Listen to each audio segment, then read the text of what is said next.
नमस्कार बच्चों, स्वागत है आपका आज की कक्षा में। इससे पहले की हिंदी की कक्षा जब हमारी हुई थी तब हम लोगों ने पढ़े थे काव्य सौंदर्य के तत्व।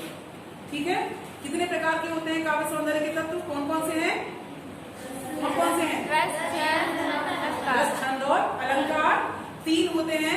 उनमें से आज प्रथम जो भाग है उसका रस, उसे आज अपनी कक्षा में हम पढ़ेंगे। आपकी जानकारी के लिए आपको बता दूं, रस की संख्या विभिन्न विद्वानों के द्वारा भिन्न भिन्न मानी गई है। कुछ उन्हें 9 मानते हैं, कुछ कहते हैं कि रसों की संख्या 10 है, कुछ इससे अधिक भी मानते हैं। लेकिन आप 9 जो है 9 रसों को सर्वसम्मति से स्वीकारा गया है। और आपके पाठ्यक्रम में केवल 2 रस हैं, हास्य रस और करुण रस। ठीक है, क्या होता है हास्य रस? हास्य रस जिस मतलब नाम से ही स्पष्ट है, हास्य हंसी। कोई भी ऐसी बात, कोई भी ऐसी किसी की चेष्टा जो हमें हंसी दिलाने के लिए प्रेरित कर दे, हमें हंसी दिला दे, बस वही हास्य रस बन जाती है। कई बार कुछ पढ़कर हमें हंसी आती है, कई बार टीवी में कुछ देखकर हमें हंसी आती है, तो कई बार हमारे साथ की सहेली कोई ऐसी हरकत कर देती है तो हमें हंसी आ जाती है। तो क्या है इसकी परिभाषा कि किसी की विकृत आकृति भी हो सकती है विकृत। जो आप जोकर देखते हैं, सर्कस में जाते हैं, सर्कस में जोकर होता है, नाक पर वो एक टमाटर लगा लेता है, यहाँ खूब अपने गाल मोटे मोटे रंग लेता है लाल लाल, सर पे एक अजीबोगरीब चोटी लगाता है और उसका पहनावा भी थोड़ा अलग सा होता है। उसको देखकर ही हमें हंसी आ जाती है। तो विकृत आकृति, वेशभूषा, चेष्टा, कोई कार्य हम ऐसा करते हैं, जोकर है वो तरह देखते कभी ऐसे करता है, कभी ऐसे करता है और तरह तरह से ऐसे करके हमें हंसाता है। तो किसी की कोई ऐसी चेष्टा, ये सारी बातों को देखकर हमारे मन में जो हास्य की अनुभूति होती है, एक हंसी की भावना जो आती है, वही हंसी की भावना विभाव, अनुभाव और संचारी भाव से पुष्ट होकर हास्य रस में परिणत हो जाती है या हास्य रस कहलाती है। परीक्षा में अगर इस प्रकार से आपके पास आता है प्रश्न कि हास्य रस की परिभाषा उदाहरण सहित लिखिए, तो आपको 3 बातें मुख्य रूप से लिखनी होंगी। पहली बात परिभाषा, ठीक है, इसको लक्षण भी कहते हैं। कई बार परीक्षा में घुमा के प्रश्न किया जाता है कि आप हास्य रस का लक्षण उदाहरण सहित दीजिए। तो लक्षण अगर पूछे तो आप बिल्कुल भी भ्रमित ना होइएगा, लक्षण और परिभाषा एक ही बात है। ठीक है, तो सबसे पहले आप परिभाषा लिखेंगे, उसके बाद अगली हेडिंग आएगी आपकी स्थायी भाव। हर रस का एक स्थायी भाव होता है। हास्य रस में हमें हंसी आती है, इसलिए उसका स्थायी भाव क्या है? हास्य। क्या है? हास्य। आइए इसका एक उदाहरण देखते हैं ताकि हमें ये और भी अच्छे से समझ में आ सके। वह सिरासर चंद्रमुखी परसे पर मंजुल कर तिहारे, कीन्ही भरी रघुनायक जो करुणा करी कान्ही को पग उधारे। ये एक 4 पंक्तियों का पद था जिसकी मैंने 2 पंक्तियां आपकी सुविधा के लिए केवल लिखी हुई है। पूरी पंक्तियां क्या थी? विंध्य के वासी उदासी तपोधारी, महाबिनु नारी दुखारे, गौतम तीय तरी तुलसी सो कथा सुनी, सुनी भय मुंद मुनि वृंद सुखारे, सिलासर चंद्रमुखी पर से पद पंजुल कंज तिहारे, तीन भली रघुनायक जो करुणा करे कानन को पग उधारे। यहाँ पर एक घटना का उल्लेख किया गया है। गौतम ऋषि की पत्नी जो गौतमी थी, उनको श्राप मिला था और वो पत्थर बन गई थी। जब रामचंद्र जी जंगल से होते हुए, वन से होते हुए जा रहे थे अपने गंतव्य को, तो रास्ते में उस पत्थर को गौतम ऋषि के जब आश्रम में गया और उन्होंने उस पत्थर को छुआ, उनके स्पर्श मात्र से वो पत्थर वापस जो है उनकी पत्नी अहिल्या बन गए थे। गौतम ऋषि की जो पत्नी थी अहिल्या, उनको श्राप मिला था कि वो पत्थर बन जाएंगी, और जब उन्हें श्री रामचंद्र जी ने छुआ तो वो क्या बन गई? वापस से अहिल्या बन गई, वापस से स्त्री बन गई। तो यहाँ पर कितनी हंसी वाली बात कही गई है, समझना ध्यान से, कि विंध्य के वासी उदासी तपोव्रतधारी, जो विंध्याचल पर्वत पर तप कर रहे थे ऋषि मुनि लोग। विंध्याचल पर्वत पर क्या होगा? पर्वत है तो पत्थर ही पत्थर होंगे। वहां पर वो लोग तप कर रहे थे, लेकिन वो बड़े ही उदास थे। क्यों? क्योंकि वहां पर कोई स्त्रियां नहीं थी, वहां पर केवल वही थे जो तप कर रहे थे। तो उनको जब ये पता चला कि गौतम तीय तरी तुलसी सो कथा सुनी, उन्होंने तुलसीदास ने श्री रामचरितमानस लिखी है, उसमें इस घटना का उल्लेख किया है। ये जो गौतम ऋषि वाली जो घटना मैंने आपको बताई, तो उन्होंने जब तुलसीदास जी से इस घटना के बारे में सुना तो वो बड़े खुश हो गए, क्योंकि उन्हें लगा कि अभी रामचंद्र जी अपनी यात्रा में है ही, तो विंध्याचल पर्वत जब आएंगे तो यहाँ के पत्थरों को बिछवेंगे तो सब बहुत सारी स्त्रियां बन जाएंगी, तो हम लोग के दिन कितने अच्छे हो जाएंगे। कि हमारे साथ पर्वत पर स्त्रियां भी नहीं। तो ये एक यहाँ पर हास्यास्पद सी बात करी गई है, इसलिए यहाँ पर हास्यरस है। ये थोड़ा सा कठिन उदाहरण है, अगर आपको सरल उदाहरण चाहिए तो मैं अभी कक्षा के बाद में यहाँ पर एक दूंगी उदाहरण, वो सरल है। हालांकि वो अगर देखा जाए तो साहित्यिक नहीं है, लेकिन फिर भी अगर आपको नहीं याद होगा तो मैं अभी लिखूंगी, ठीक है।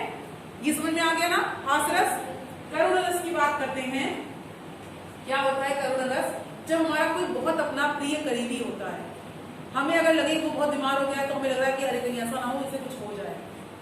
ये रामचंद्र जी की जब सीता उनकी पत्नी थी, सीता माता उनकी पत्नी थी, जब उनको रावण हर कर ले गया था तो राम जी भी कितने परेशान थे, पता नहीं मेरी सीता को कुछ हो तो नहीं किया, कहाँ है मेरी सीता। तो अगर हमें आशंका है कि हमारे किसी प्रियजन का नाश हो गया है या फिर किसी का नाश सच में हो भी जाता है, तो हमारे अंदर क्या उत्पन्न होता है, कैसा भाव उत्पन्न होता है? बड़े ही शोक का भाव होता है, हम बहुत परेशान हो जाते हैं। वही शोक का भाव जो है वो विभाव, अनुभाव और संचारी भाव से पुष्ट होकर करुण रस में परिणत हो जाता है, करुण रस कहलाता है। तो इसीलिए पहले परिभाषा इसकी क्या हो गई आपकी, ये होगी परिभाषा। स्थायी भाव इसका शोक हो गया। उदाहरण देखते हैं कि मणि खोए भुजंग सी जननी, फरसा पटक रही थी शीश, अंधी आज बनाकर मुझको किया न्याय। क्या है यहाँ पर घटनाक्रम कि श्रवण कुमार जल लेने के लिए गए थे। श्रवण कुमार, अपने कथा तो पता होगी ना, अपने कंधे पर उन्होंने एक बनाया था कि भाई एक इधर एक टोकरी लगाई थी, इधर एक टोकरी लगाई थी, एक तरफ माता को बैठाला, एक तरफ पिता को बैठाला और उसे कंधे पर लेकर उन्हें यात्रा कराई थी। सारी तीर्थ यात्रा कराने के लिए निकल पड़े थे। रास्ते में उनकी माँ को प्यास लगी तो श्रवण कुमार जल लेने के लिए गए। उतनी ही देर में शब्द वेदी बाण राजा दशरथ ने चला दिया और श्रवण कुमार वहीं पर मर गए। उन्होंने कहा था कि जब उनको ये उन्होंने कहा कि भाई मेरे माता पिता ऐसे बैठे हैं, उनको प्यास लगी, उन्हें पानी पिला देना। जब उनकी माँ को पता चला कि उनका पुत्र अभी संसार में नहीं है तो क्या हुआ, मणि खोए भुजंग सी जननी, जैसे कोई सांप जिसकी मणि खो जाती है, सांपों के पास मणियां होती है ना, अगर वो मणि खो जाए सांप की, नागमणि जो कहलाता है, तो वो सांप पटक पटक के सर अपनी जान दे देता है। ऐसा कहा जाता है लोगों के द्वारा।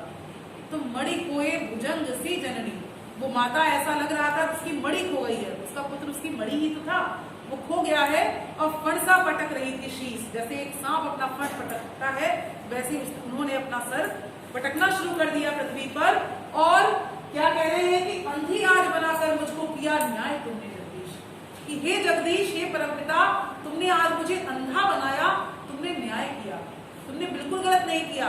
अगर आज मेरी आंखें होती तो मैं अपनी आंखों से अपने मरे हुए बड़े मृत शरीर, बेटे का मृत शरीर देखती, जो बेटा मेरा मर गया है मुझे उसे देखना पड़ता, लेकिन मैं अंधी हूँ। तो ये अच्छा है, न्याय किया तुमने कि कम से कम मैं देख तो नहीं पा रही हूँ उसको मरे हुए हालत में। तो ऐसी कविता है ना जिसको पढ़कर खराब लगा ना, तो ऐसी कविता जिसको पढ़कर ऐसा व्यक्ति जिसके अनिष्ट की जब आशंका होती है या फिर उसका अनिष्ट हो जाता है तो हमारे मन में, हृदय में जो शोक का भाव आता है, वही शोक का भाव विभाव, अनुभाव, व्यभिचारी भाव से परिपुष्ट होकर करुण रस में परिणत हो जाता है। ठीक है, समझ में आया? कोई शंका हो तो पूछ सकते हो कि अगर करुण रस और हास्य रस नहीं समझ में आया आ गया ना? तो आपको 3 बातें लिखनी है, परिभाषा लिखनी है, स्थायी भाव लिखना है और उसका उदाहरण। और अगर आप एक स्पष्टीकरण का की हेडिंग और डाल देंगे नीचे, क्या हो गया आपका? परिभाषा,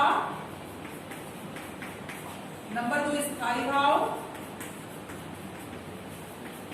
नंबर 3 उदाहरण और नंबर 4 पे आप डालिए स्पष्टीकरण कि आपने जो उदाहरण दिया है आप उसको स्पष्ट करिए। जैसे मैंने जो आपको समझाया कहानी के माध्यम से, वो स्पष्टीकरण था ताकि आपको समझ में आ जाए। ऐसे आप एग्जामिनर को समझाएंगे, स्पष्टीकरण देंगे अपना। ठीक है, तो स्पष्टीकरण, ये 4 बातों से आपका बहुत अच्छे से लक्षण सहित आपका जो है उदाहरण हो जाएगा। ठीक है, इसके अलावा मैंने आपसे कहा था कि मैं आपको एक सरल सा उदाहरण ही बताऊंगी, तो मैंने एक नोट करके रखा हुआ है।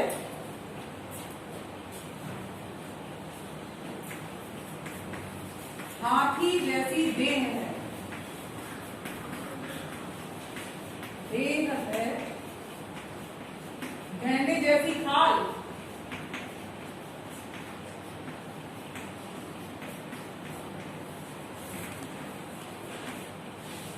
तरबूज जैसी खोपड़ी,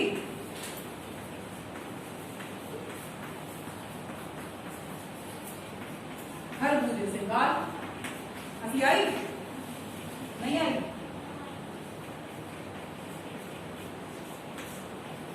मतलब किसी यहाँ पर बहुत साहित्यिक नहीं है उदाहरण, लेकिन अगर आपको वो नहीं याद रहा किसी प्रकार, तो ऐसा नहीं है कि आप प्रश्न ये याद ही नहीं करेंगे, छोड़ देंगे, ऐसा नहीं है। तो आप ऐसा वाला भी लिख सकते हैं। हाथी जैसी देह है, गैंडे जैसी खाल। किसी की विकृत आकृति के बारे में बताया गया है ना, कोई ऐसा व्यक्ति है जिसकी आकृति विकृत है, तो हाथी ऐसी देह यानी उसको मोटा पतला है, गैंडे जैसी खाल, काला काला है बहुत ज्यादा, और तरबूज जैसी खोपड़ी। खोपड़ी कैसी है? तरबूज जैसे एकदम गोल गोल है, और खरबूज जैसे गाल, गाल भी खूब गोल गोल तरबूजे जैसे। तो एक विकृत आकृति है, एक हंसी वाली, जिसको देखकर हंसी आ जाए, इसलिए भी यहाँ पर हास्यरस है। इसके अलावा आप शिव जी का विवाह पढ़ेंगे, आपकी पुस्तक में बहुत सारे उदाहरण दे रखे हैं, जैसे कि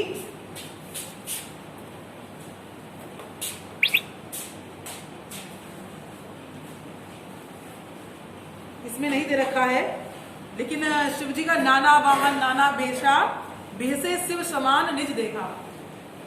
तो ऐसा था कि शिव जी का विवाह जब हुआ था तो उनको नग्न अवस्था में गए विवाह करने के लिए, मतलब केवल वही अपना मागंबर बांधे हुए थे, और उनके गले में सर्पों की माला थी, भुजंग थे, सर पे गंगा मैया हंसे थी। वो आपने पढ़ा होगा कि शीश पर गंगा हंसे, भुजंग भुजंगा हंसे, हाथी को दंगा बेओ नंगा के विवाह में। तो अगर आपको वो आता हो, वो समझ में आए, तो आप वो उदाहरण लिख सकते हैं। ठीक है, जो उदाहरण लिखने में आप स्वतंत्र हैं, जो भी उदाहरण आपको सरल लग रहा है उस उदाहरण को आप परीक्षा में लिखकर आइए। बस आपको उसको स्पष्ट करना है कि ये यहाँ पर हास्यरस क्यों है, क्या हंसी वाली बात यहाँ पर है। ठीक है, समझ में आ गया? ऐसे करुण रस का भी आप और लिख सकते हैं, हे खगमृग हे मधुकर श्रेणी, तुम देखी सीता मृग नैनी। राम जी बड़े शोक से व्यापित हैं, जो पक्षी हैं पशु हैं उनसे कह रहे हैं क्या तुमने सीता को देखा। तो ये सारी बातें तो आप इस प्रकार के उदाहरण भी दे सकते हैं।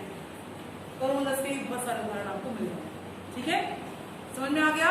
ठीक है, तो अगली कक्षा में हम लोग पढ़ेंगे अलंकार। आज के लिए इतना ही, धन्यवाद।